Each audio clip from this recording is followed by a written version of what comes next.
যদি একজন স্টুডেন্ট হও এবং একটা ল্যাপটপ কেনার কথা ভাবছো, তো তোমাদের জন্য আমার কাছে একটা দারুণ সাজেশন আছে। মোস্টলি যখন প্রথমে কেউ ল্যাপটপ কেনে, তার ল্যাপটপ সম্বন্ধে, ল্যাপটপের হার্ডওয়্যার, টেকনিক্যাল ফ্যাক্টর সম্বন্ধে অত সে জানে না। সে সিম্পলি যায় দোকানদারের কাছে, দোকানদার যা তাকে সাজেস্ট করে সে সেটাই কিনে নেয় জেনারেলি।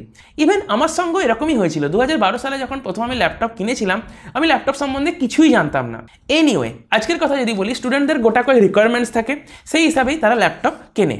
যেমন ল্যাপটপ হালকা হতে হবে, ল্যাপটপের ব্যাটারি ব্যাকআপ ভালো হতে হবে, এবং তারই সঙ্গে ল্যাপটপের যে ডিসপ্লেটা সেটাও যেন একটু ভালো হয়, যাতে মাঝে মাঝে কন্টেন্ট এনজয় করা যায়, সিনেমা ফিনেমা দেখা যায়।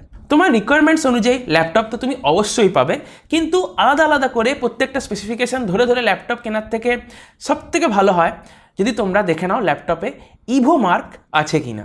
ইভো এটা কি? এটা এক ধরনের সার্টিফিকেশন।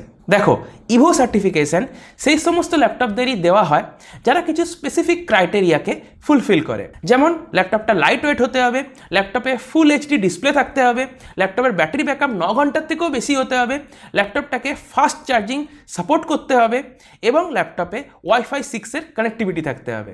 তো তুমি যদি একজন স্টুডেন্ট হও অথবা বিজনেসম্যান হও যার কন্টেন্ট ক্রিয়েশন একদমই করার নেই, তো তোমরা ইভো সার্টিফাইড ল্যাপটপের সঙ্গে যেতে পারো।